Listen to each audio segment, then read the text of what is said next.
Dünən siz idiniz, fasilitator müəllim axtaran. Bəli, müəllimə, mənəm. Səs açılmadı, birdən üzrlü sayın. Eybi yox. Deməli, başlayaq sual-cavaba. İnteraktiv təlim deyəndə nə başa düşürsüz? İnklüzivi vermişdiniz axı, inklüziv differensial təlim. İnteraktiv verməmişəm. Yaxşı. İnteraktiv yox idi mən bilən. Bəlkə söz adından başa düşmədim. İçində çox şey var ya, onun özü ondan 100% düşür. Yaxşı, differensial Yox, təlim. inklüziv deməli. Differensiallaşma bir də inklüziv təlim. Tamam. Differensial təlim deyəndə nə başa düşürsüz? Yəni hər bir şagirdin fərdi yanaşmada o, yəni hər kəsin dərsi müxtəlif yollarla izahı başa düşməsi. Orda demək vizual idi, audial idi, kinestetik idi, bir də öyrənmə idi. Vizual görüntü idi, audial səs, yəni izahlar da necə deyim onu, mühazirə. Kinestetik toxunaraq öyrənmə idi. Digəri isə yazaraq, qeydlər götürərək öyrənmə idi. Tamam. Differensial təlimi həyata keçirəndə 3 dənə məqsəd var idi. Hansı məqsədlər idi? 3 məqsəd var idi. Yəni şagirdlərin orada dərsi izah edərkən, yəni bütün izah formalarından istifadə olmalı idi ki, şagirdlər hər biri dərsi başa düşsünlər. Yəni onu deyirsiniz, yoxsa səhv cavab verirəm? Kim deyər 3 dənə məqsəd hansı idi?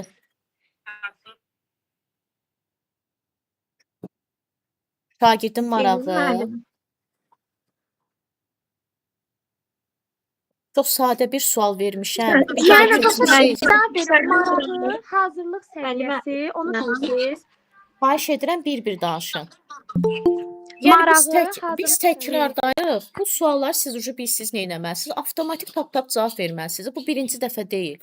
Bu ikinci təkrardasınız. Bayaqki qrup bilirsiniz nə edirdi? Necə tap-tap cavab verirdi? Çox sadə bir sual vermişəm. Şagirdin bəli, marağı, hazırlıq səviyyəsi, öyrənmə tərzi. Hazırlıq səviyyəsi, bir də öyrənmə tərzi.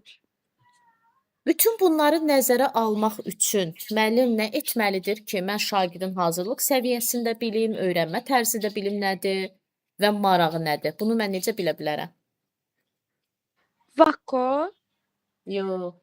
Bunları yəni mən tamam da vakunu mən necə bilə bilərəm ki, hansı uşağım hansı öyrənmə tərzinə sahibdir və yaxud da hazırlıq səviyyəsi nədir? Yəni güclü, zəif tərəfləri. Mən necə bilə bilərəm hansı güclüdür, hansı zəifdir?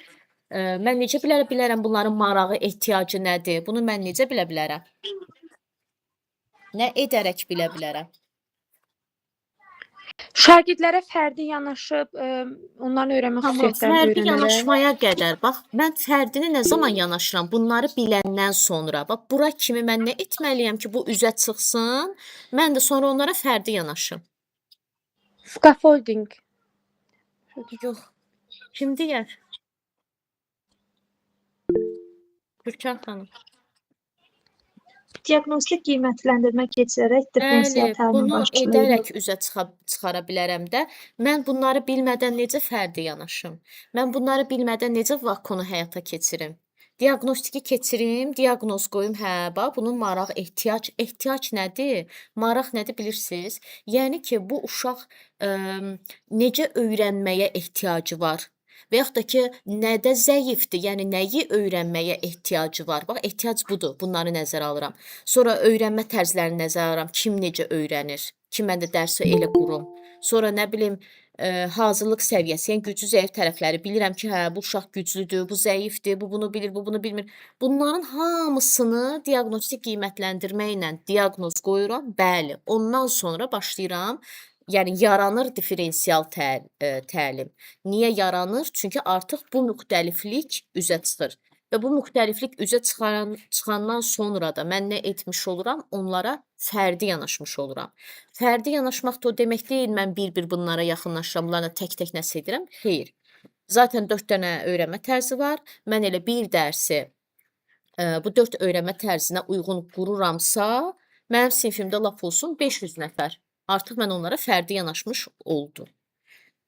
Bəs yaxşı, differensial təlimdə dedik ki, uşaqlara müxtəliflik, nə bilim, fərdi yanaşırıq. Bütün sinifə, Fatimə xanım, hələ sizə verirəm sualı. Bütün sinifə eyni tip, eyni çətinlik səviyyəsində tapşırıq verməliyik, yoxsa müxtəlif çətinlik səviyyəsində?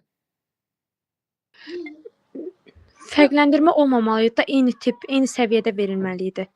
Eyni səviyyədə veririksə, onda belə çıxır ki, ya mən ancaq asan verirəm, ya da mən ancaq çətin verirəm. Bəs differensial sözü ingilis dilindən gəlir. Different, müxtəliflik. Təbii ki, mən müxtəlif sözün yanına eyni deyə bilmərəm. Yaxşı, Fatimə xanım, qruplar homogen idi, heterogen. Qruplar heterogen idi. Ay sal, bax heterogen də, homogen eynidir, heterogen müxtəlif. Görürsüz, hamısında müxtəlifliyi seçirik. Yəni müxtəliflik. Niyə müxtəlif çətinlik səviyyəsində dedik? Çünki dedik axı uşaqlar müxtəlifdir. Dedik axı güclülər var, zəiflər var, orta səviyyə var. Ona görə müxtəlif çətinlik səviyyəsində suallar hazırlamalıyıq, tapşırıqlar hazırlamalıyıq. Yaxşı, deyirəm ki, müəllim şagirdlərə idrak taksonomiyasına uyğun tapşırıqlar hazırlayır. Həmin yenə də gəlirik bu müxtəlif çətinlik səviyyəsinə. Bu differensial təlimin hansı komponentidir? Mənim orada 4 komponent var idi. Məzmun, proses, nəticə, qiymətləndirmə. Ay sağ ol. Onda məzmundur da, ötürülən Bəli. informasiya. Düzdür. Məzmun komponentidir. Müəllim bu gün bir mövzu keçəcək, amma bu mövzu ilə bağlı dərs kitabında, yəni dərs vəsaitində yox, yəni onunla bağlı daha əlavə məlumatları gedir, araşdırır, öyrənir, gəlir sabah bu dərsi keçəndə həmin o əlavə məlumatları da uşağa deyir. Bu fasilitator müəllimin hansı funksiyasıdır? Fasilitator müəllimin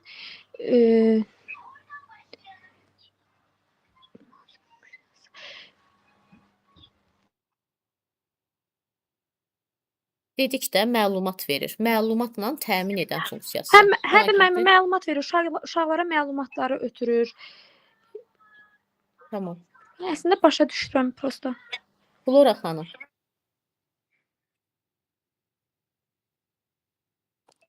Hər vaxtınız xeyir müəllim. Sağ olun.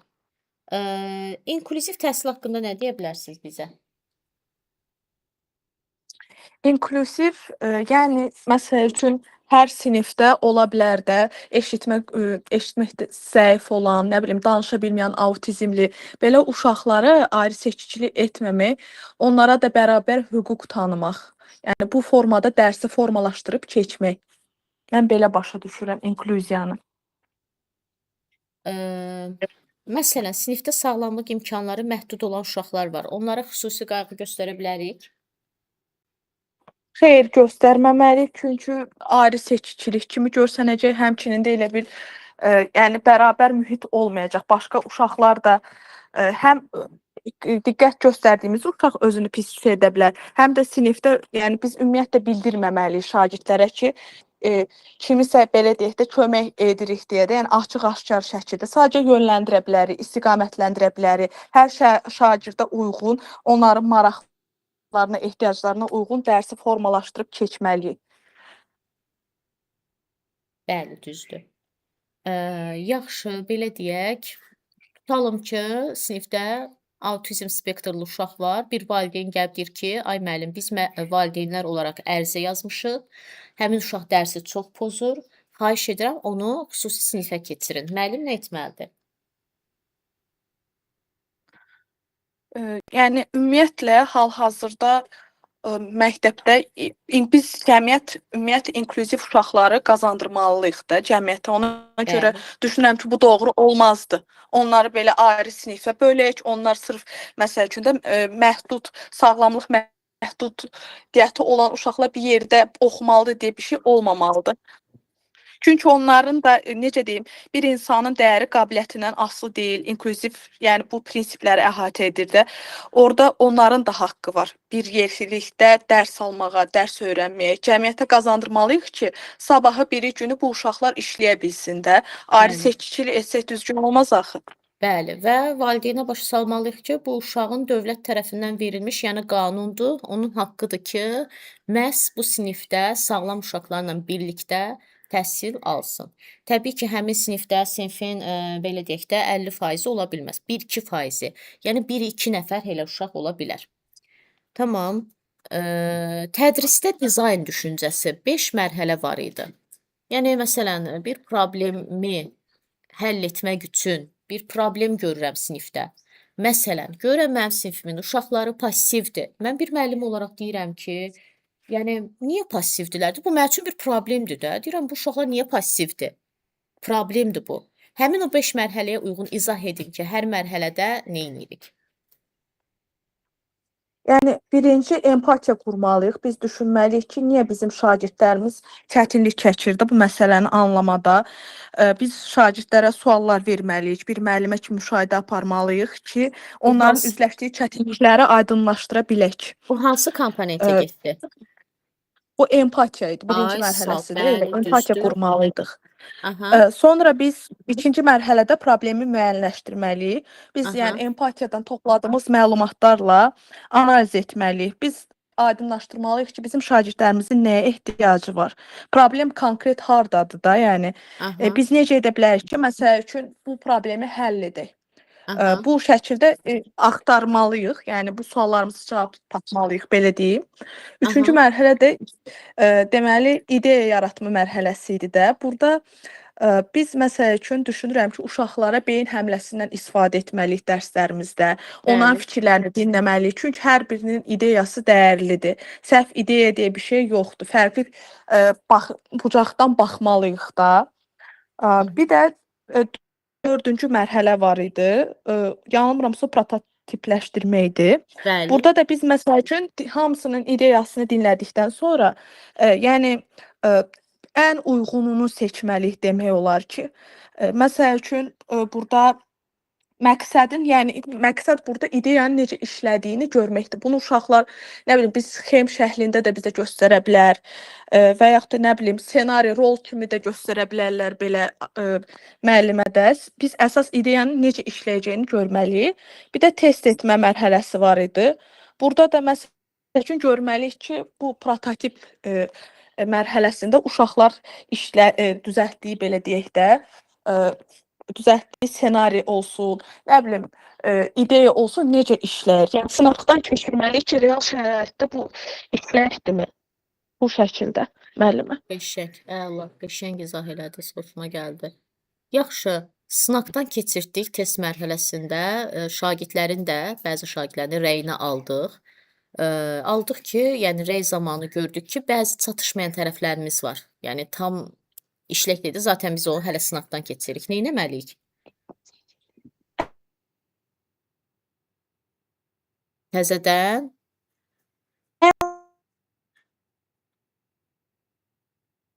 əvvəlki mərhələlərə qaydırıq.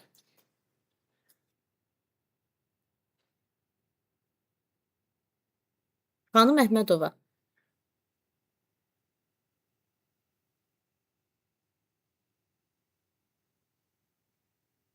Jalə xanım. Salam. Salam xanım Əhmədova. Öyrənmisiniz dərsləri? Bu dərsi oxumamışam, hamısını birdən oxuyacağam. Jalə xanım. Bəli, müəllimə. Deməli, Google Classroom deyəndə nə başa düşürsüz? Google Classroom müəllimə şeydir, şagirdlərin və müəllimlərin belə deyək də tapşırıqların yerləşdirdiyi, tədris materiallarının yerləşdirdiyi bir platformadır. Sadəcə burada yəni sırf bir-birinə dərs vəsaiti, fail göndərmək yox, eyni zamanda bir sinif yaratmaq olar, qrup şəklində uşaqlarla işləmək olar, yeri gəlsə elə testi də tapşırıqlar ata bilərsiniz, fərdi şəkildə də uşaqlarla işləyə bilərsiniz. Budur müəllimə. Formativ qiymətləndirmə, fərdiləşmə olur. Bəli, yəni Google-da bir sinif otağı yaradırıq. Bəli, düzdür. Hər şey, bütün materiallar, hər şey orada olur. Müəllim də sinifi oradan idarə edir. Digər Google-un proqramlarıyla da yəni vəhdətlik qura bilərik. Elə bax bizim bu Meet proqramıdır, Bəli, Drive proqramıdır. bəli, düzdür. O hansı proqramlarda ki, orada test hazırlanır və uşağı formativ qiymətləndiririk. Formativ bir çoxunda var müəllimə. Kahoot-la Quiz-də testlər də daha çox belə deyək. Bəli, Oyun bəli. əsaslı, bunlar Şagirdin test. anlamasını yoxlayırıq. Bəli, düzdür. Bəs sürətdə əks əlaqə ən çox hansında olur? Elə o testlərdə olanlarda olar da yəqin ki, quizdə olar. Yox. Kahootda. Çünki Kahootda, hə. Çünki biz quizi asinxron da edə bilirik. Ev tapşırığı kimi Hə, verək. o ev tapşırığını vermək, hə. Tamam, yaxşı. Deməli, sonra nə vermişdim sizə? Fasilitator müəllim. Fasilitator müəllimlə nə danışa bilərsiniz? Müəllimin rolu, yəni bugünkü dövr üçün sadəcə yəni pasiv öyrədən deyil, eyni zamanda bilik verən fasilitatordur. Şagirdlərin potensialını üzə çıxartmaq, 4K bacarıqları şagirdlərə belə deyək də aşılamaq, şagirdin özünü qiymətləndirməsi, yoldaş qiymətləndirməsi üçün onları təmin etmək, sonra təhlükəsiz, əlverişli, empatiyaya dayanan bir mühit qurmaq şagirdlər üçün, onlarla fərdi, cütlərlə, qruplarla işləmək, sonra nə deyə bilərik, açıq suallarla sual-cavab mühiti qurmaq, demokratik mühit qurmaq, məsələn, öyrətdiyimiz dərsi şagirdlərə eyni zamanda real həyatda onu necə istifadə edə bilərik, yəni o təcrübələrlə öyrətmə belə deyək. Yəni fasilitator müəllimin rolu bunlardır. Eyni zamanda yaradıcı düşünmə, uşaqlarda tənqidi yanaşma hər şeyə bunları öyrədən. Bəli, düzdür. Fasilitator müəllim anlayışları izah etməlidir, yoxsa yeni anlayışları? Olan anlayışları da izah edə bilər, müəllimə yenilərini də öyrədə bilər. Öyrənməsi üçün şərait qurmalıdır. Yox, indi hansını izah etməlidir? Yeni öyrədiklərini elə eləməli ki, özü gedib öyrənsin. Öyrənməyə şərait yaratmalıdır, belə deyək, yenilərini. Yox, siz mənə konkret cavab deyin də. Hansını izah etməlidir? Yeni anlayışları yoxsa anlayışları? Onda anlayışları da müəllimə. Axı anlayışları artıq izah edib. Hə, var olanı deyirsiniz də. Məsələn, Bəli, şagirdin artıq bu bilik var. Aysa, orada Hə. artıq izah etməli deyil. Orada artıq istiqamət verməlidir, yönləndirici sual verməlidir ki, özü getsin cavabı tapsın. Çünki mən artıq onu öyrətmişəm. Amma yeni anlayışların bəli izahını verə bilər. İndi sizə bir sual çıxacaq burdan. Çünki sizin verdiyiniz cavablardan belə başa düşdüm. Deyəcəksiniz ki, bəs müəllim bayaqdan deyirdik ki, uşaq getsin özü öyrənsin falan. Dərsi demirəm. Anlayış. Bəzən elə söz olur ki, uşaq o sözün mənasını başa düşmür. Bəli, problem elə bir şey elə çıxa bir bilər ki, termin hər olar. yer bilmir. Aysə, o sözün heç bir mənasını bilə bilmir. Bəli, o sözün mənasını izah edə bilərəm onlara. Amma artıq anlayış o deməkdir ki, mən bunu nə vaxt izah etmişəm, indi sual verirəm, cavab verə bilmir. Mən artıq onun təzə izahını verməli deyiləm. Mən ona istiqamət verməliyəm, ətrafında ona uyğun suallar verə-verə onu gətirib o cavabı çıxartmalıyam. Tamam. Burada da Vygotsky'nin YIZ nəzəriyyəsi, yaxın inkişaf zonası Bəli, bu indiki müəllimlər üçün çox önəmlidir, əsas götürülür. bəli. Nilüfər xanım.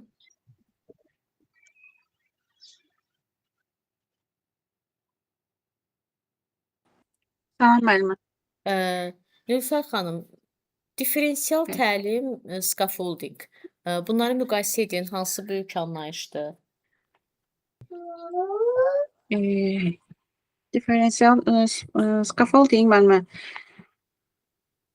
müvəqqəti bir şagirdlər üçün öyrənmək üçün bir şərait yaradır. Belə düşünürəm. Müvəqqəti öyrənmə üsuludur, Dəstək yəni olur. scaffolding. Scaffolding dəstək Necə? olandır. Aha, Dəstək bəli, olur. müvəqqəti dəstək oynayır. Mhm. Fərqləri müəllimə scaffolding daha geniş bir anlayışa malikdir. Diferensialdan fərqli olaraq. Scaffolding daha genişdir, bəli. Ha, bəli. Niyə daha genişdir deyirik? Müəllimə, çünki diferensial təlim bir dərs müddətinə yalnız ibarət olur. Bir də ki, orada var idi, müəllimə, konuşdum.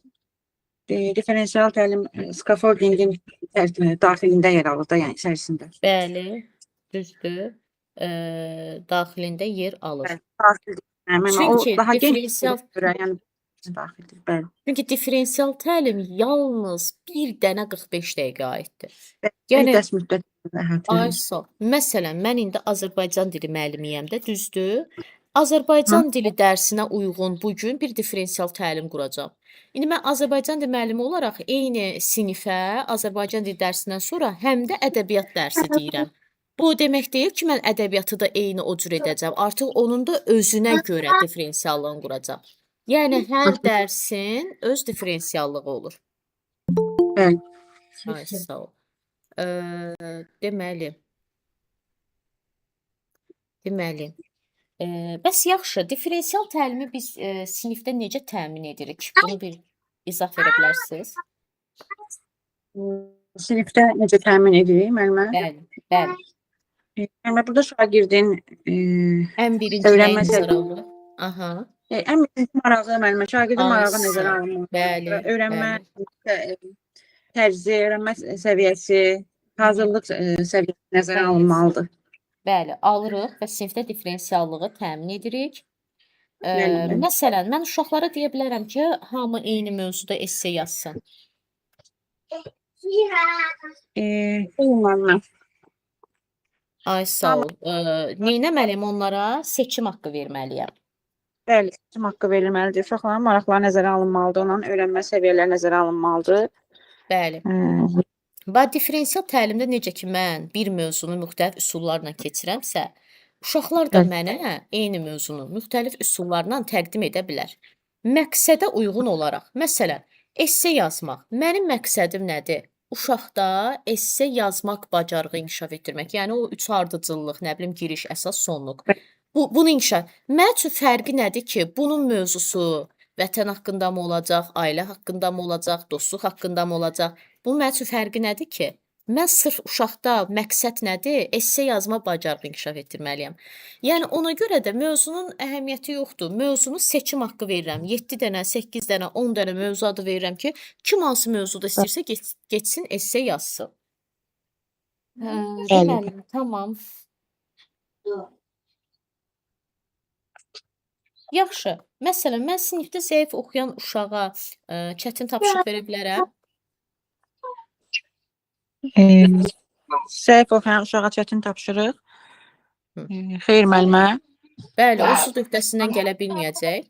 Yəni zəif Bəli, oxuyana bəli. asan Hazırlıq tapşırıq səviyyəsi verirəm. Ay sağ, bax burada deyirik də müxtəlif çətinlik səviyyəsi.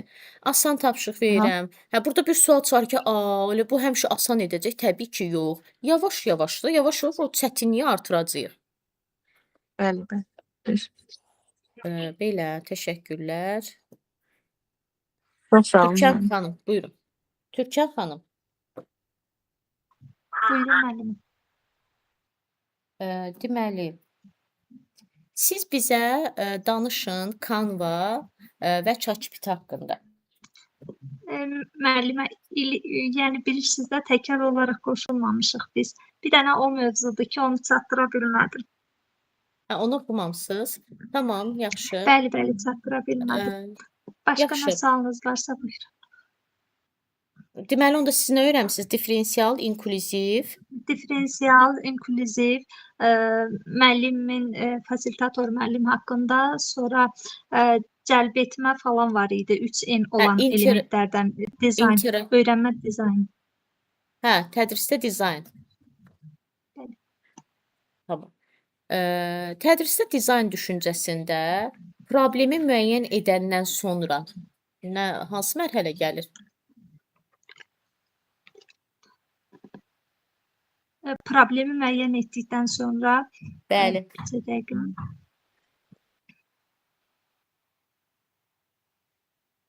Təqdimat. Yox. Problemi müəyyən etdikdən sonra bircə dəqiqə cəlb etmə. Təqdimat.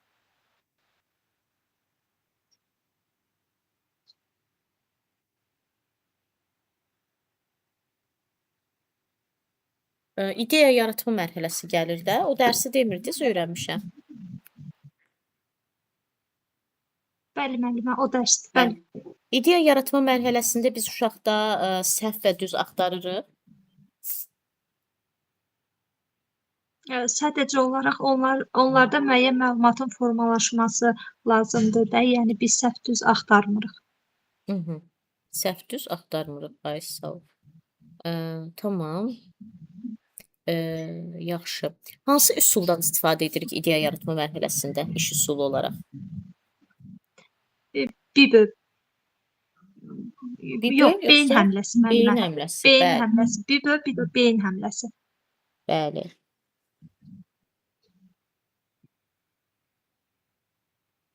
Deməli, sonra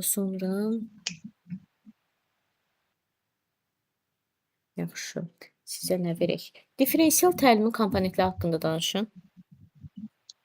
Deməli, differensial təlimdə əsasən qurulmasında birinci biz diaqnostik qiymətləndirmə aparırıq. Diaqnostik qiymətləndirmə sayəsində differensial təlim təşkil olunur. Differensial təlimin əsas qurulmasında şagirdin marağı nəzərə alınmalıdır. Əsasən sonra var idi şagirdin marağı, şagirdin öyrənmə tərzi, başqa da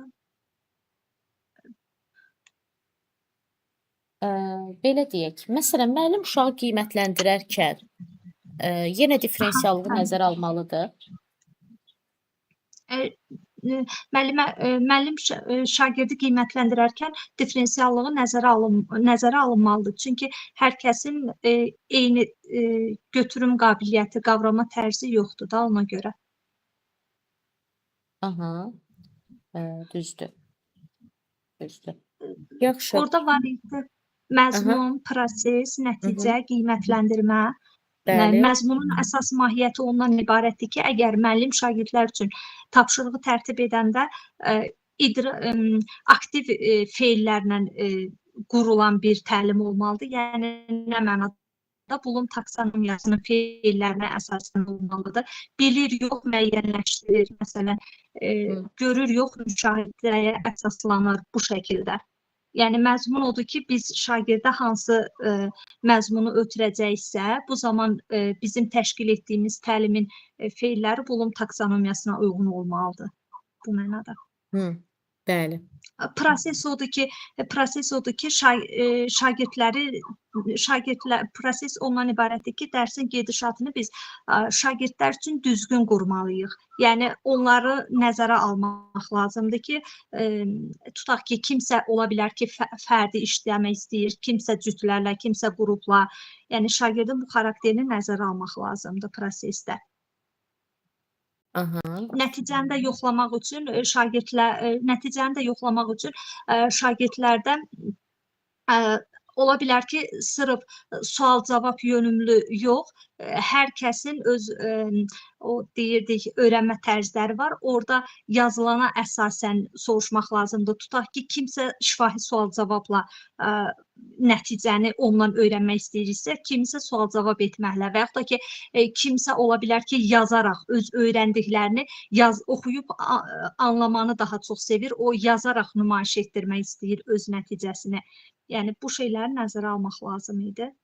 Qiymətləndirmədə də bildiyimiz formativ, summativ, diaqnostik kimi o nəticələrə əsaslanmalıdır. Amma burada əsas məsələ ondan ibarətdir ki, müəllimin verdiyi rəy konstruktiv olmalıdır, dəqiq olmalıdır.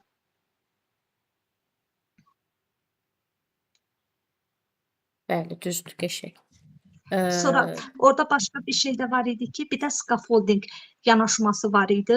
Differensial təlimdə əsas rol oynayan scaffolding sözünün mənası o deməkdir ki, şagirdə özündən bir pillə təcrübəli birinin müvəqqəti olaraq yardım etməsi. Bu müəllim də ola bilər, şagirdin özündən daha yaxşı oxuyan sinif yoldaşı da ola bilər, amma adından da göründüyü kimi sadəcə olaraq müvəqqəti olaraq dəstəkdir. Bəli. Düzdür. Bu qədər. Təşəkkür edirəm. Güntaç xanım, buradasınız? Salam müəllimə, necəsiniz? Salam, yaxşıyam. Siz mənə dünənlən bir sual yazmısınız. Mən dalbadal dərsdə, sonra başım qarışdı, mesajı görmüşdüm, unutdum. Elə dedim dərsdə izah verim. Siz məndən desə müqayisə etməyi soruşmuşdunuz, düzdür? Hə, mən müqayisəni soruşdum.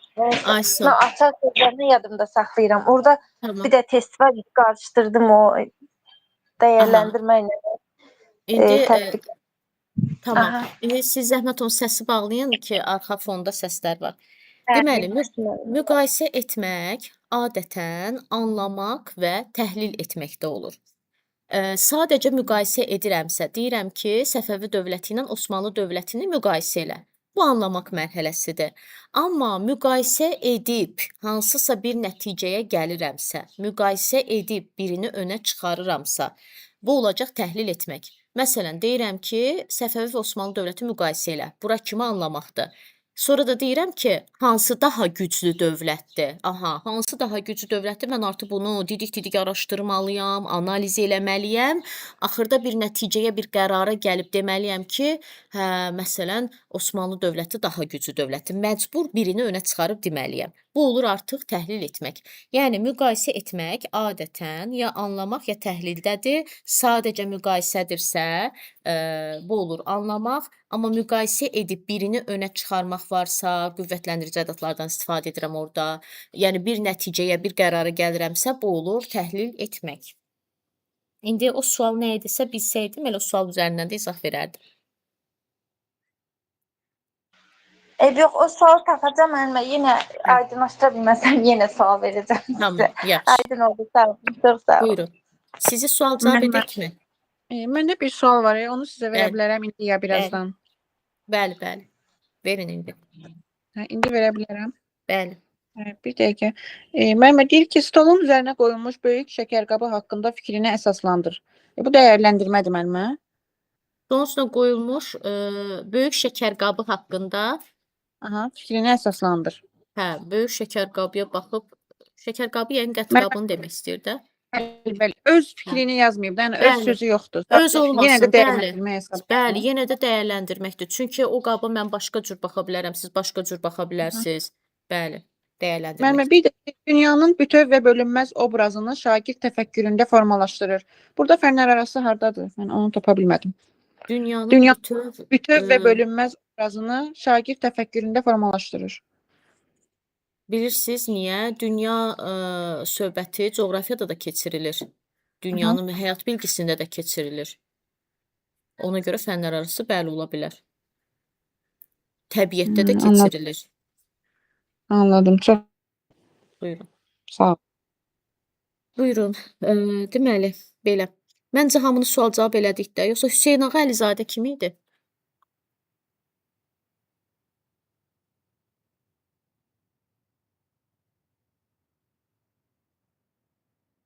Yaxşı, indi testləri qoy ekranı paylaşaq. Gözləyim dəqiqə. Mən yox paylaşmışam. Deməli, açaq daimi.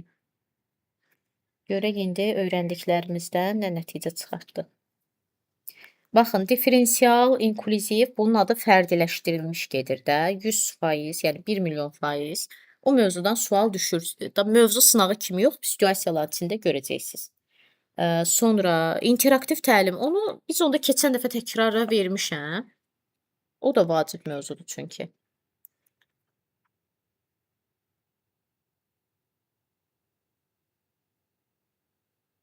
Deməli, başlayaq. Refleksiya. Sitatordan vermişəm. 97, 101, 109. Səhifə 97.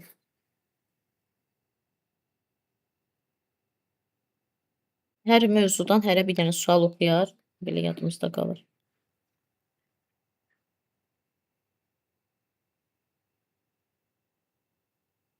Deməli, gəldik. Görək birinci kim gəlir?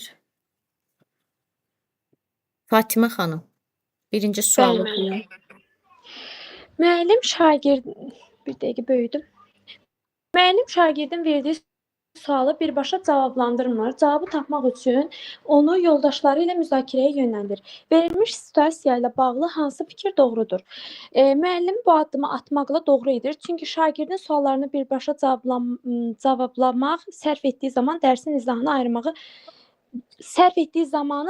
izahını ayırmağı hədəfləyir. Mən hamısını oxuyum da. Oxuyun. Müəllimin bu addımı onun fasilitator kimi funksiyasını yerinə yetirməklə bərabər şagirddə affektiv sahənin cavab vermə mərhələsinin inkişafını hədəfləyir. şagirdlərə öz akademik biliklərinə qarşı şübhə yaranmasına səbəb ola bilər ki, bu da yol verilməzdir. Bu səhvdir. Müəllim bu addımı ilə şagirdlərdə həyati bacarıqlar formalaşdırmağı hədəfləsə də, akademik nöqteyi nəzərdən səmərəsiz üsuldur. Bu da səhvdir. Müəllimin bu addımı şagirdlərdə mövzuya maraq oyatsa da, müəllimin fasilitator kimi passiv olduğunu göstərir. Bu da səhvdir. İndi ya A-da, ya B. Müəllim bu addımı atmaqla doğru edir. Çünki şagirdin suallarını birbaşa cavablamağa sərf etdiyi zaman dərsin izahını ayırmağı hədəfləyir. Məmmə, cavab B məndə olacaq. Bəli, ay sağ ol, bəli, düzdür. İkinci sual oxusun Flora xanım.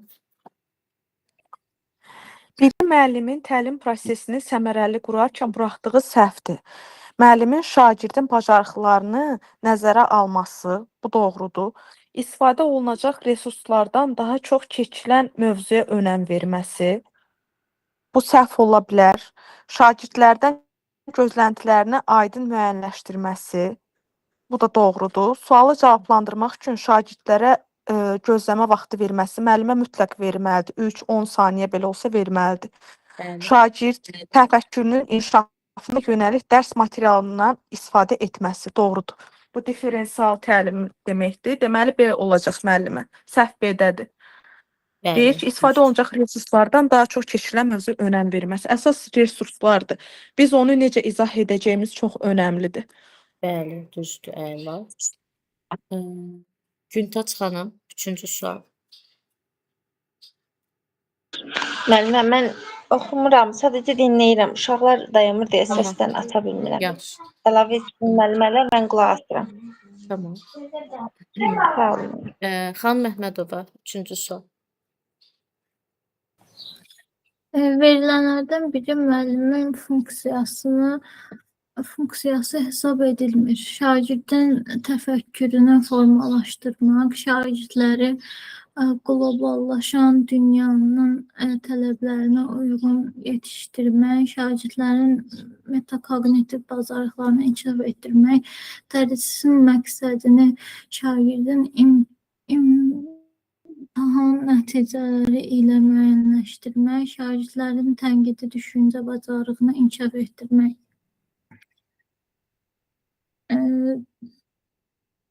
Burada tədris məqsədini şagirdlərin müəyyənləşdirmək D olar. Bəli, D səhvdir. İmtahan nəticəsi ilə müəyyənləşdirmək səhvdir. Getdik, deməli, Jalə xanım, dördüncü sual. Bəli, müəllim oxuyum. Müəllimin fasilitasiya bacarığı ilə bağlı uyğunluq gözlənilməmişdir. Müəllim şagirdlərin müzakirələr, qrup fəaliyyətləri və birgə layihələrə təşviq edib onlar arasında fəal iştirak və əlaqəni gücləndirir. Bu düzdür. Fasilitator müəllim şagirdləri sadəcə faktları yadda saxlamaq əvəzinə məlumatların təhlil etməyə, qiymətləndirməyə və sintez etməyə təşviq edir. Bu şey düz olmalıdır müəllimə. Yanlış yazılıb qabağında. Aha, bəli. Şagirdlərin ehtiyaclarına və öyrənmə üsuluna əsasən öz tədris metodlarını və strategiyaları tənzimləyir, yeni yanaşmaları sınamağa çalışır. Bu da düzdür, qabağında yanlış yazılıb. Fasilitator müəllim şagirdlər arasında müstəqil təşviq edir, onları öz öyrənmə prosesinə görə məsuliyyət daşımağa, hədəflər qoymağa istiqamətləndirir. Bu da düzdür. Hamısı düzdür, o ikisi yanlış idi. 2-3. Ay sol cavab 2-3 düzdür. Nilüfər xanım, 5-ci sual. Aşağıdakı nümunələrdən hansı fasilitator müəllimin xüsusiyyətinə aid deyil? Müəllim şagirdlərin oxuya maraqlarını artırmaq üçün sinifdə fərqli mövzulara aid kitablardan ibarət oxu güçəsi yaradır. Müəllim yeni dərsi izah edir və şagirdlərə mövzu ilə bağlı tapşırıqlar verir. Hamı tapşırığı bitirdikdən sonra şagirdlərin səhvlərinə bir-bir düzəlişlər edir. Müəllim dərsin əvvəlində şagirdlərin dərsə cəlb olunması üçün müxtəlif formalı təqdimatlardan istifadə edir. Müəllim şagirdlərin ilkin biliklərini müəyyənləşdirmək üçün diaqnostik qiymətləndirmə keçirir. Müəllim şagirdlərin valideynləri ilə əməkdaşlıq edərək şagirdlərin intellektləri haqqında məlumat əldə edir. Aid deyil, düzgün olmayanı görə oxuya maraqlanmaq üçün sinifdə fərqli mövzularda aid kitablardan ibarət oxu güçəsi yaradır. Öyrənməni təmin etmək. Müəllim yeni dərsi izah edir və şagirdlərə mövzuya bağlı tapşırıqlar verir. Hamı tapşırıq bitdikdən sonra şagirdlərin səhvlərinə bir-bir düzəliş edir.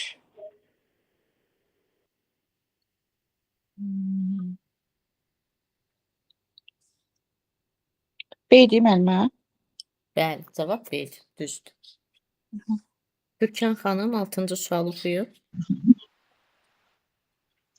Müəllim dərsin bircə dəqiqə.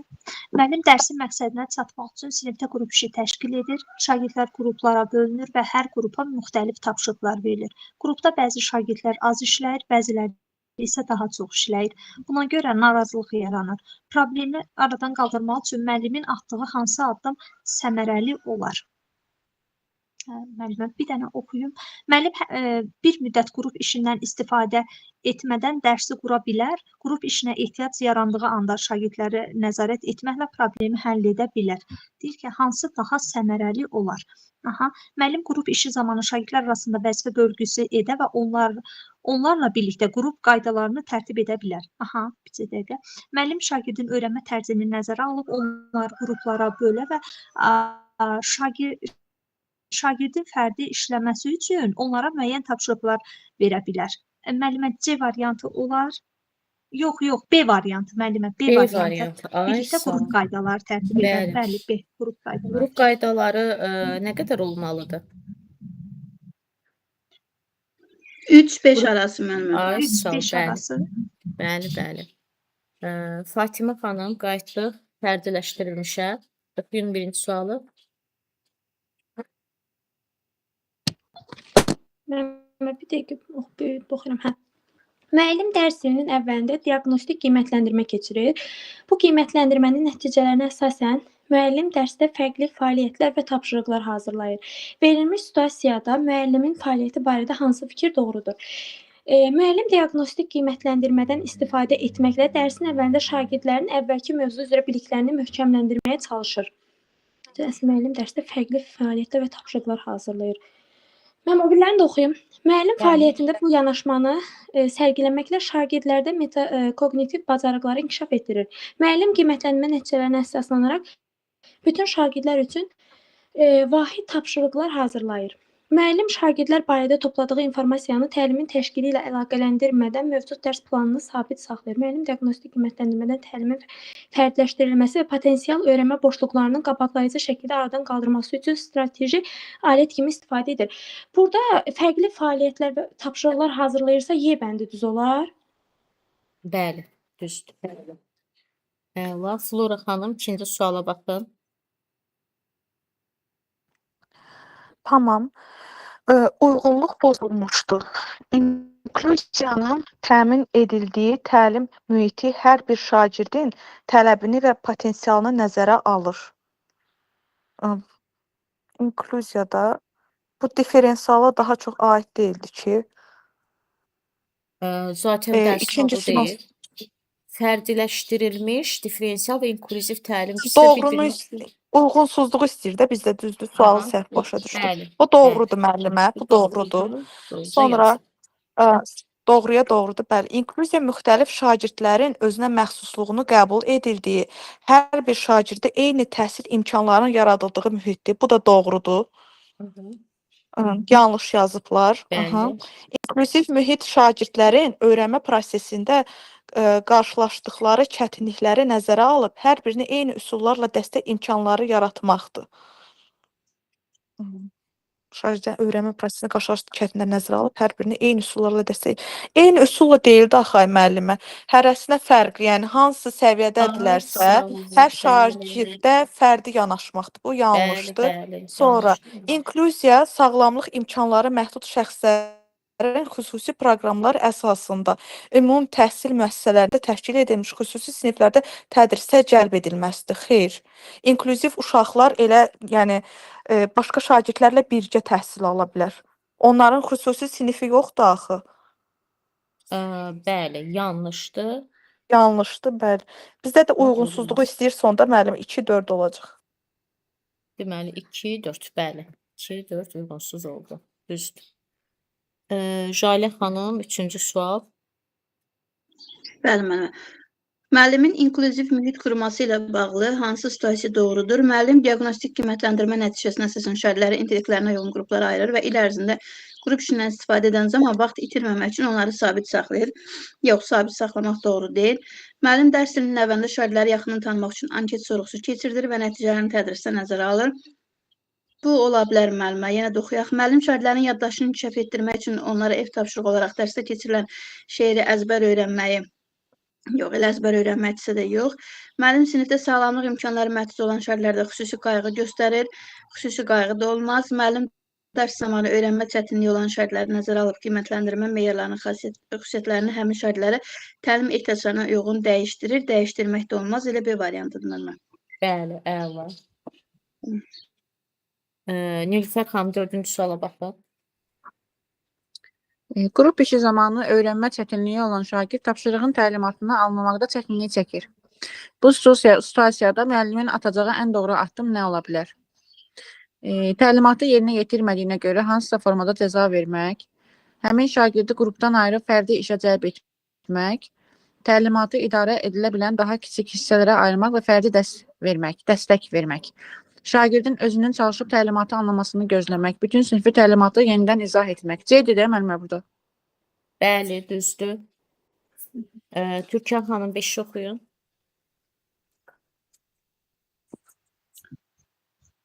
Hansı fikir doğrudur? Diferensial təlim heterogen sinif mühitində tətbiq edilir. Diferensiyanın müəllimin bütün fəaliyyətində öz əksini tapması imkansızdır. Müəllimə A bəndidir də, doğrunu istəyir. Diferensial təlim heterogen sinif mühitində tətbiq edilir. Bəli, düzdür, əla. Tamam, getdik indi növbəti hansı dərs gəlirdi? Öyrənmə tərzləri, məncə bu daha rahatdır. Fatimə xanım 1-ci sual. Müəllim dərsini qurarkən planlaşma aparır. Şagirdlərdən bəzilərinə mövzunu səsli versiyasını dinləmək imkanı yaradır. Bu zaman müəllim hansı öyrənmə tərzinə malik şagirdlərin marağını nəzərə almış olar? Audio. Bəli, düzdür. Flora xanım 2-cini oxuyun. Klasseri tamamlayın. Audio öyrənmə tərzi. Diskussiya və müzakirələrdə iştirak edərək yeni informasiya əldə edirlər, mövzunu ucadan oxumaqla öyrənirlər. Tapşırığı yerinə yetirərkən qeydlərinin şəhlini çəkirlər. Bu deyil. Bu öyrənmə tərzinə malik şagirdlər mühazirələri xoşlamır. Bu səhvdir. Audioların xoşuna gəlməlidir, çünki dinləməklə öyrənirlər. Mövzu ilə bağlı məlumatı görməyə üstünlük verirlər. Bu vizualdır.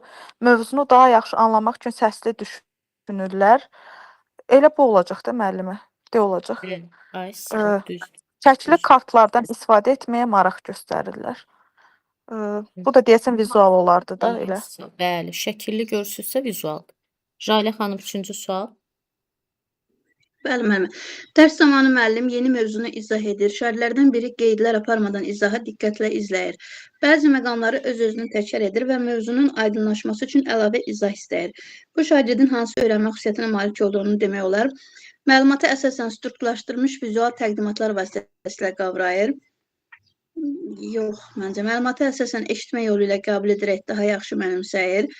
Öz-özünü təkrar edir və dayanmadan özü üçün aydınlaşdırırsa, qulaq yolu ilə ola bilər də, eşitmə yolu ilə B variantı. Yeni bilikləri mövzu ilə bağlı fəaliyyətə cəlb olunduqda daha effektiv dərk edir, yox. Məlumatı yadda saxlamaq üçün yazılı qeydləri yox idi. Məlumatın mənimsənməsində şəkil cədvəl sxemlərdən istifadə yox idi. B variantıdır yəqin mənim. Bəli, düzdür. Nilüfər xanım 4-cü suala baxın. Dərs zamanı şagird əsas anlayışları dəftərinə qeyd edir. Deyilənləri qısa maddələr şəklində yazır və dərsin sonunda qeydlərinə baxaraq yazılı şəkildə suallar hazırlayır. Aşağıdakılardan hansı şagirdin fəaliyyəti ilə uyğunluq təşkil edir? Dərs zamanı müəllim mövzunu izah edərkən bir şagird diqqətlə dinləyir və anlayışları yadda saxlamaq üçün öz-özünə sakitcə pıçıldayaraq təkrar edir. Bu deyil müəllimə. Şagird mövzunu qavramaq üçün sinif yoldaşından mövzunu bir daha səsli şəkildə izah etməsini xahiş edir. Şagird lövhədəki sxemlərə diqqətlə baxır və məlumatları rəngli işarələrlə dəftərinə köçürür, tapşırıqları edərkən ondan istifadə edir. Şagird anlayışı möhkəmləndirmək üçün rol oyunu, təcrübə və fiziki fəaliyyətlə bağlı tətbiqlər axtarır, edərək öyrənməyə çalışır. Şagird mətni diqqətlə oxuyub, əsas fikirləri qısa xülasə şəklində yazır. Anlayışlar arasındakı əlaqəni başa düşmək üçün siyahı tərtib edir. Müəllimə, burada ya C idi, ya da Y. Bəli, hansıdır? Qeyd edir, deyilənləri qısa maddələr şəklində yazır və dərsin sonunda qeydlərə baxaraq yazılı şəkildə sualları hazırlayır. Y idi müəllimə. Bəli, düzdür. Düzdür. Tamam. Türkan xanım 5-ci sual.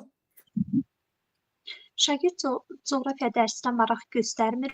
Bunu müşahidə edən müəllim onun diqqətini cəlb etmək üçün 5 ölkə adı verərək xəritədə onların yerini müəyyənləşdirməyi tapşırır. Şagird bu tapşırığı çox maraqla və həvəslə yerinə yetirir. Müəllimə vizual görərək. Deməli, düzdür. Əla. Türkan xanımla bitdi. 5 Növbəti ölkənin hansı adını gəlirdi? xəritədə göstər. Google Classroom. Fatimə xanım, 1-ci suala baxaq. Doğru uyğunsuzluğu, hə. Google Classroom şagirdlərin öyrənmə nəticələrini yüksəldən, dərsə daxili motivasiyanı gücləndirən, əməkdaşlıq və qarşılıqlı ünsiyyəti sistemli şəkildə dəstəkləyən rəqəmsal təlim mühitidir. Doğrudur da bu.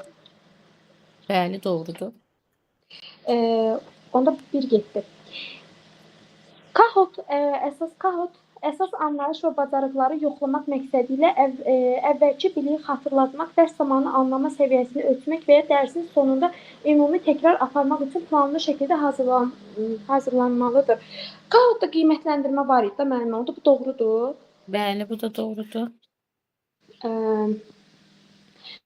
Quiz şagirdlərin motivasiyasını və dərsə cəlb olunmasını artıran, dərhal rəy və analitik hesabatlar vasitəsilə formativ qiymətləndirməni və müstəqil öyrənmə bacarıqlarını inkişafını dəstəkləyən rəqəmsal qiymətləndirmə vasitəsilə. Bu da doğrudur, amma yanlışdadır.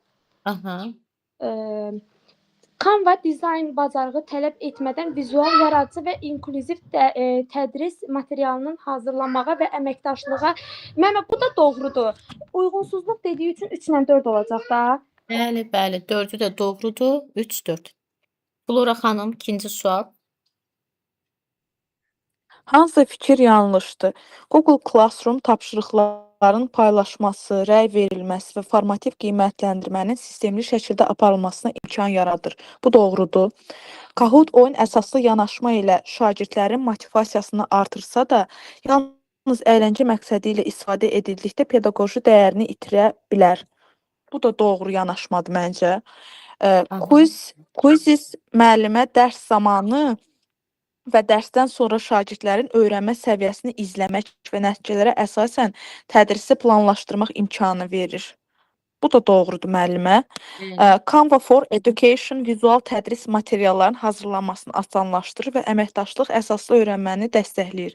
Bu da doğrudur. ChatGPT-dən müntəzəm istifadə edildikdə şagirdlər əsas anlayışları avtomatik mənimsəyir və bu səbəbdən əlavə araşdırma və müstəqil düşünmə ehtiyacı aradan qalxır. Məncə səhvdir müəllimə, çünki ChatGPT səhvlər də buraxa bilər də. Yəni biz əgər araşdırma ediriksə başqa mənbələrə də baxmalıyıq. Ay sağ ol. Yəni biz onun cavablarına güvənə bilmərik. Bəli, o qədər də etibarlı bir yer deyil, yəni platforma. Bəli, bəli, düzdür. Bəli, 3-cü sualı oxusun Jalə xanım. Müəllim dərs zamanı bütün şagirdlərin eyni anda mövzu üzərində düşünməsini təmin etmək, cavablar arasındakı fərqləri dərhal müşahidə etmək və yanlış anlamaları dərsin gedişində üzə çıxarmaq istəyir. Bu məqsədlə nail olmaq üçün aşağıdakı fəaliyyətlərdən hansının planlaşdırılması daha məqsədə uyğundur? Şagirdlərə mövzu üzrə ev tapşırığı verərək onların yazılı cavablarını növbəti dərsə təhlil etmək yox. Şagirdlərdə mövzu üzrə təqdimat hazırlamağı və qrup halına çıxış etməyi tələb etmək. Yox, qrupla yox, əlaqəsi yoxdur məncə. Dərs zamanı qısa, vaxt məhdudiyyətli suallar təqdim edərək bütün sinifin cavablarını eyni vaxtda toplamaq və nəticələri müzakirə etmək ola bilər. Mövzu üzrə geniş test hazırlayıb şagirdlərə fərdi temp təhlili, fərdi yox. Əsas anlayışları müəllimin yenidən izah etməsi və şagirdlərdən şifahi rəy toplamaq. C ilə Y, C ola bilər müəllimə? Y də biraz oxşuyur. C ola bilər yəni. Bəli, bəli, doğru cavab C-dir. Dərs zamanı qısa, vaxt məhdudiyyətli suallar təqdim edərək bütün sinfin cavablarını eyni vaxtda toplamaq və nəticələri müzakirə etmək. Yəni vaxt itkisi də olmur da orada. Düzdür. Nilüfər xanım 4-cü sual. Aşağıdakı variantlardan hansında müəllim rəqəmsal platformadan istifadə zamanı pedaqoji baxımdan yanlış addıma yol vermişdir? Müəllim mövzunun məhkəmləndirilməsi mərhələsində Kahoot platformasında qısa test təşkil edir və dərs zamanı şagirdlərin cavablarını izləyərək izaha ehtiyac olan məqamları müəyyənləşdirir. Müəllim ev tapşırığı kimi quiz üzərindən test göndərir və nəticələri təhlil edərək növbəti dərsdə çətinlik yaradan mövzulara yenidən qayıdır. Müəllim dərs üçün vizual materialları Canva vasitəsilə hazırlayır və həmin materiallar mövzunun izahını dəstəkləyən əlavə resurs kimi istifadə edir. Müəllim mövzu üzrə sualları ChatGPT vasitəsilə hazırlayır və bu sualları şagirdlərin analiz və məntiqi düşünmə bacarıqlarını yoxlamaq məqsədi ilə tətbiq edir. Müəllim Google Classroom üzərindən şagirdlərin iştirak göstəricilərini dərs zamanı mövzunu mənimsəmə səviyyəsini müəyyənləşdirmək üçün əsas mənbə kimi istifadə edir. Müəllimə, hansından düzgün istifadə etməyib onu seçməliyik? Bəli, yanlış istəyir ki, yanlış addıma yol verib. ChatGPT vasitəsilə hazırlayır sualları və bu sualları şagirdlərin analiz və məntiqi düşünmə bacarıqlarını yoxlamaq məqsədilə tətbiq edir. Bu düzdür də, yəni Bu biz sualları bəli, ona görə hazırlayırıq. Bəli, düzdür. Bəs A variantı müəllimə Kahoot platformasında qısa test təşkil edir və dərs zamanı şagirdlərin cavablarını izləyərək izaha ehtiyac olan məqamları müəyyənləşdirir. Düzdür müəllimə bu da. Aha. Quiz üzərindən test göndərir və nəticələri təhlil edərək növbəti dərsdə çətinlik yaradan mövzulara yenidən qayıdır. Bir də C variantı var. Vizual materialları Canva vasitəsilə hazırlayır və həmin materiallar mövzunun izahını dəstəkləyən əlavə resurs kimi istifadə edir. Bu da düzdür müəllimə. Vizual materiallar orada hazırlanır. Y variantıdır müəllimə. Classroom üzərindən şagirdlərin iştirak göstəricilərini dərs zamanı mövzunun mənimsəmə səviyyəsini müəyyənləşdirmək üçün əsas mənbə kimi istifadə edir. Bəli, Google Classroom mənimsəmə səviyyəsini müəyyənləşdirmir. Mənimsəmə Bəli. səviyyəsini Kahoot'dur, Quizizdir, bunlarla müəyyənləşdirə bilərik də. Ona görə E yanlışdır. Bəli. Türkan xanım 5-ci sual nə uzundur? Deməli, müəllim mövzunun izahı üçün vizual cəhətdən zəngin slaydlar hazırlayır. Dərsin sonunda isə şagirdlər qrup işi olaraq poster və infoqraf tərtib etməyi tapşırır.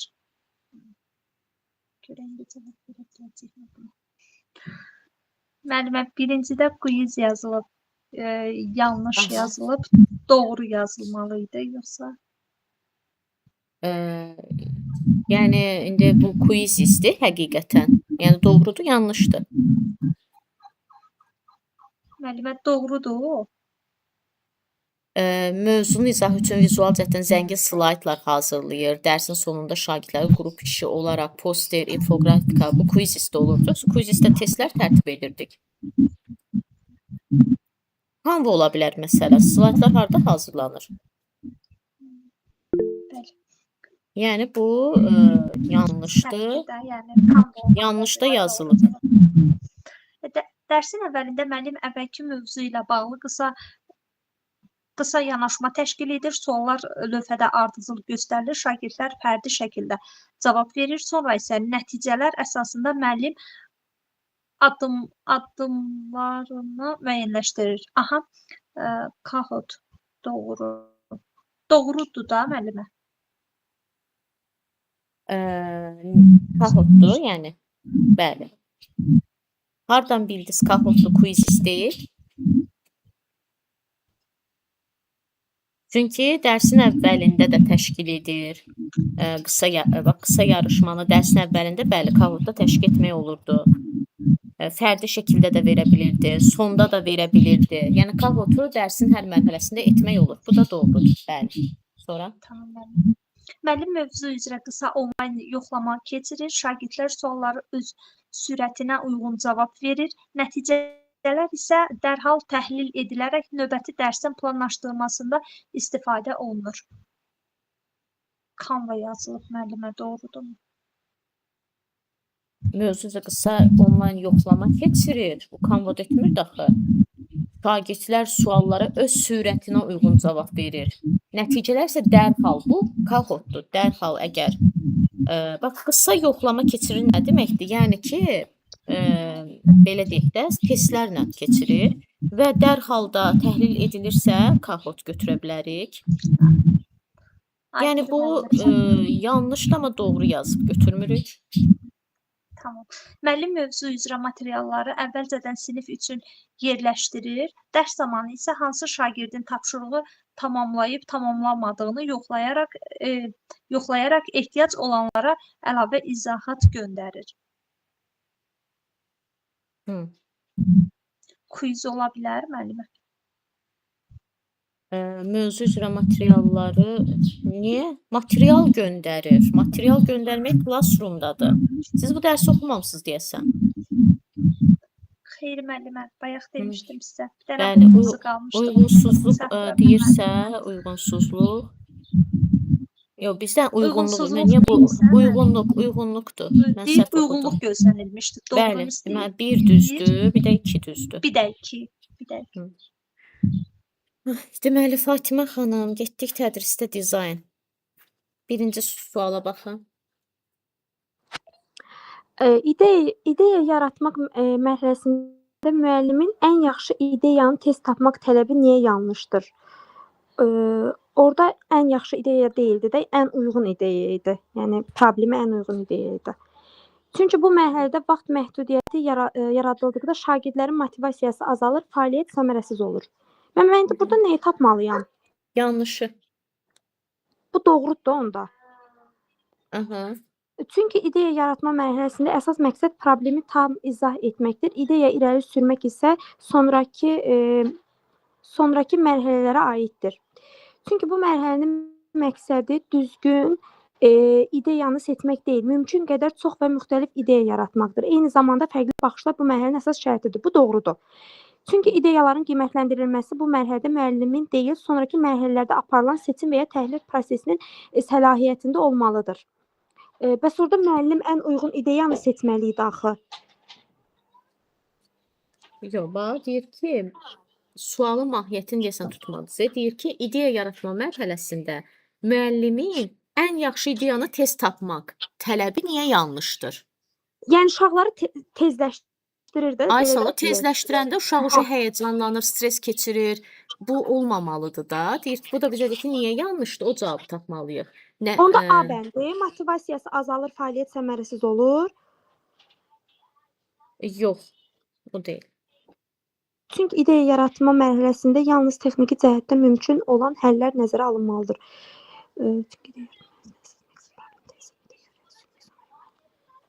Mən sualı başa düşmədim. Ya sualı başa düşmürəm ya da İzah verə bilər bu suala. Jalə xanım, izah verə bilərsiniz? Deyim müəllimə. Mənə elə gəlir C variantıdır. Nəyə görə? Çünki burada düz deyir də, deyir ideyanı seçmək məqsəd deyil. Məqsəd odur ki, hərə bir ideya çıxartsın ortaya yalandan gerçəkdən. Yəni sadəcə fərqli baxış olur da. Yəni ən yaxşı ideyanı nətər tez tapa bilərsən? Onda deməli içi boş bir ideya olacaq. C variantı ola bilər. Aha, Flora xanım, siz də izah vermək istəyirdiniz. Mən razıyam Jalə müəllimə ilə. Burada əsas, yəni uşaqların yaradıcılığıdır. Fərqli ideyaları irəli sürmələridir. Burada səhv ideya yoxdur. Yəni əsas fərqli uşaqlardan baxmaqdır bu ideya mövzusunda. Məqsəd çoxlu ideyaların irəli sürülməsidir. Düzdür.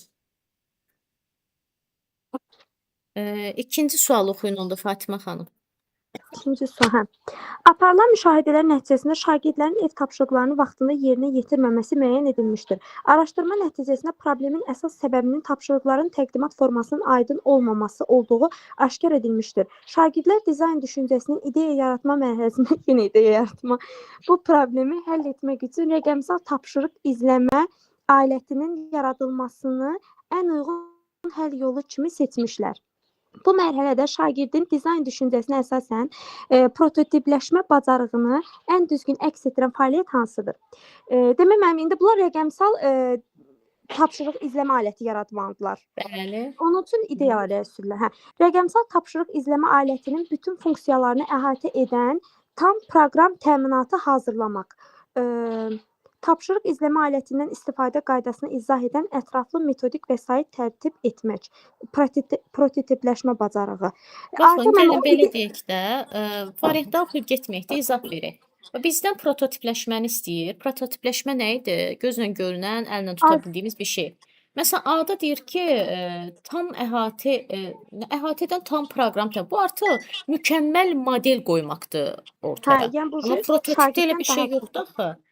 Aha. Sonra B-də nə deyir? B-də deyir ki, metodik vəsait bilirsiz nədir? Kitab. Yəni metodik vəsaitdə.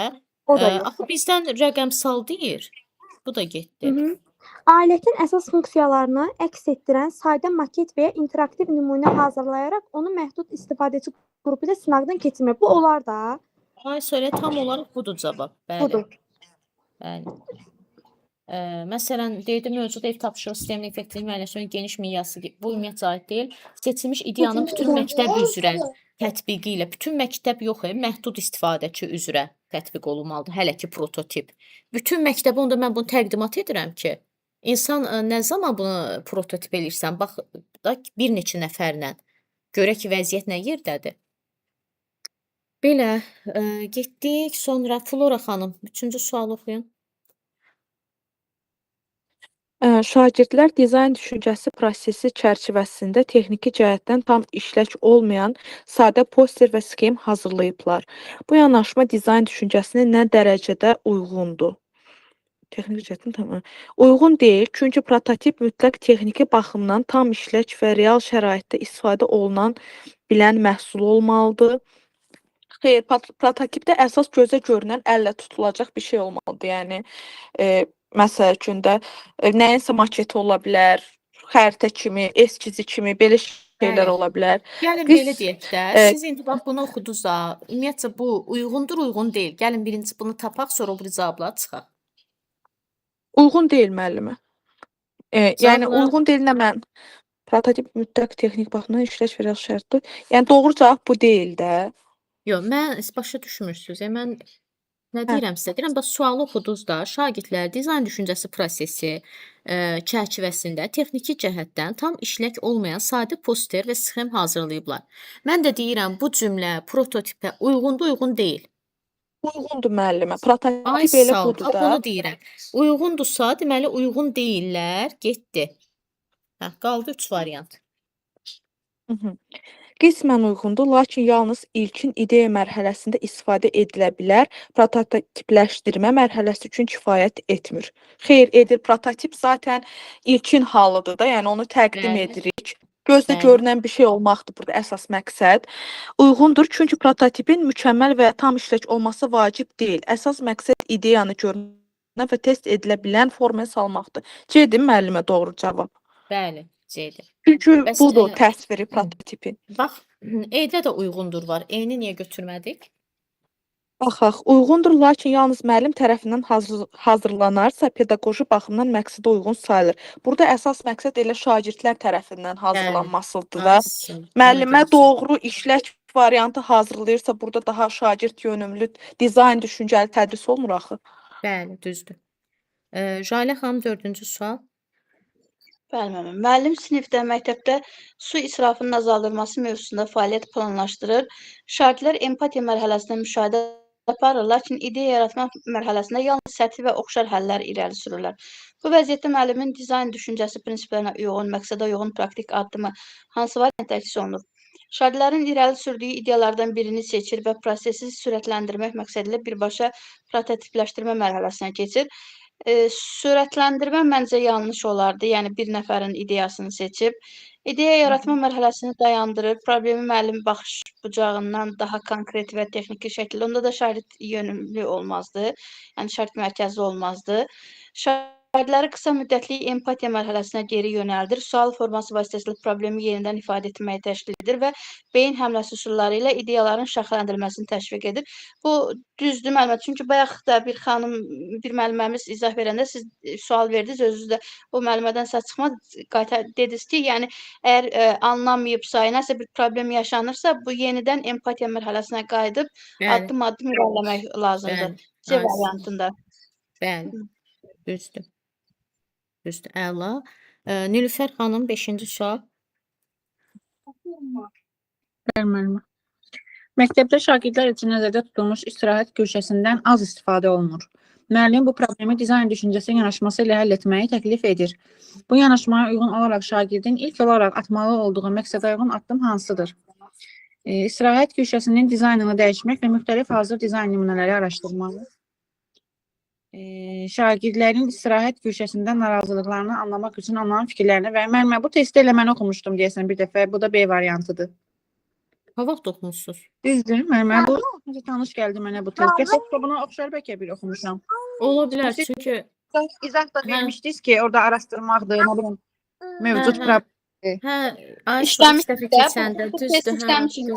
Yenə qismətdən gəldi özünüzə düşdü. Bəli, bəli. Müəllimə, mən bunu səhv etmişdim. Siz bunu izah vermişdiniz. Sizin verdiğiniz izahlar mənim yadımda qalırdı hamısı. Ayşə, ilk olaraq Hə. atmalı olduğu Bəli. addım istəyirsə, ilk olaraq atılan addım hansıdır? Narazılıqları anlamaq üçün onların fikirlərini və Ayşə. ehtiyaclarını öyrənmək. Yəni o hansı mərhələyə gedir? İlkin mərhələdir də, yoxsa? Ayşə, yəni empatiya. Empatiya, bəli, bəli, empatiya mərhələsi. Görürsüz, ehtiyaca öyrənmək. Necə öyrənirəm? Empatiyada müsahibə, sual-cavab zamanı. Düzdür, buydu cavab. Türkan xanım, 6-cı sual. Bəli, müəllimə. Test mərhələsində məlum olur ki, problem düzgün müəyyənləşdirilməyib. Bu halda dizayn düşüncəsinə görə nə etməlidir? Test mərhələsində məlum oldu ki, problem düzgün müəyyənləşdirilməyib. Prototipdən yalnız icra ilə bir dəqiqə böyüdüm. Prototipdən yalnız icra ilə bağlı xırda dəyişikliklər edilməli. Problemin tərifi dəyişdirilmədən test mərhələsi davam etdirilməlidir. Problemi düzgün müəyyənləşdirməsi nəzərə alınmadan yalnız istifadəçi rəylərinə əsasən sonra düzəlişlər edilməlidir. Mövcud problemi saxlayaraq yeni ideyalar yaradılmalı. Birbaşa prototipləşdirmə mərhələsində qaydılmalıdır. Empatiya və problemi müəyyənləşdirmə mərhələsindən qaydılmalı. Problem yenidən formalaşdırmalı və həlli prosesi təkrarlanmalıdır. Test mərhələsi dayandırılmalı və layihə yekun məhsul kimi təqdim edilməlidir. Bayaq müəllimənin dediyinə biraz uyğundur bu. D variantı müəllimə. Ay, sağ ol. Bəli, D variantı düzdür. Əla. Deməli, evə nə götürəcəyik?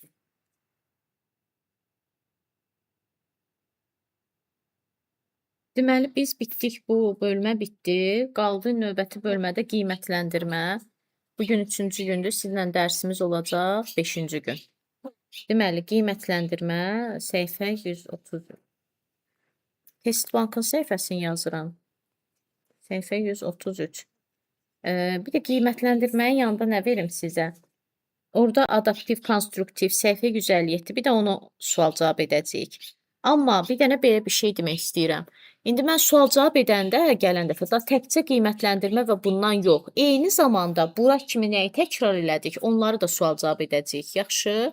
Yəni hər dəfə o, yəni belə deyim də, gələn dəfəyə qədər o yaddan çıxmasın da, hər dəfə onu da bir gözdən keçirin. Da onda nə mənası olar ki? Yaxşımı? Yaxşı müəllimə. Yaxşı müəllimə. Oldu. Oldu. Sağ olun. Müəllimə. Oldu. Oldu müəllimə, sağ olun. Sağ olun. Sağ olun.